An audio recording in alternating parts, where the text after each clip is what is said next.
সকাল সকাল উঠে রেডি হয়ে নিচ্ছিলাম। তোমরা তো আগের ভিডিওতেই দেখেছো আমি কোথায় যাচ্ছি।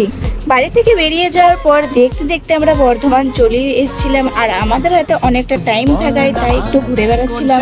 ঘুরতে ঘুরতে আমাদের দেখা হয়ে গেল এই বাচ্চাটার সাথে, আর দেখো কত কিউট, আমার দিকেই তাকিয়েছিল। কিছুক্ষণ পর আমরা আইনক্সের সামনে এসে একটা করে লস্যি খেয়ে ভিতরে ঢুকে পড়লাম।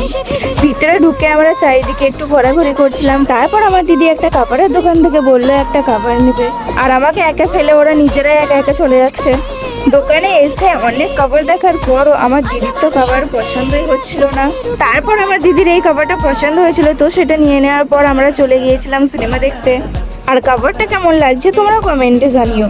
ভিতরে ঢোকার পর আমরা চলে গিয়েছিলাম পপকর্ন নিতে, আর পপকর্ন নেওয়া হয়ে গেলে সোজা চলে গেলাম হল রুমের ভিতর। আর তোমাদেরকে তো বলাই হয়নি আমি কোন মুভি দেখতে এসেছিলাম। আমি সাইয়ারা মুভিটা দেখতে এসেছিলাম। কে কে সাইয়ারা মুভিটা দেখেছো আমাকে কমেন্টে জানিও, আর তোমাদের কেমন লেগেছে সেটাও জানিও। মুভি দেখা শেষ হয়ে যাওয়ার পর আমরা চলে গিয়েছিলাম বিরিয়ানি খেতে। আমরা বাড়ি আস্তে আস্তে দেখি রাস্তায় এই মানুষটা ডাকছে, তাকে পাত্তা না দিয়ে আমরা বাড়ি চলে এলাম।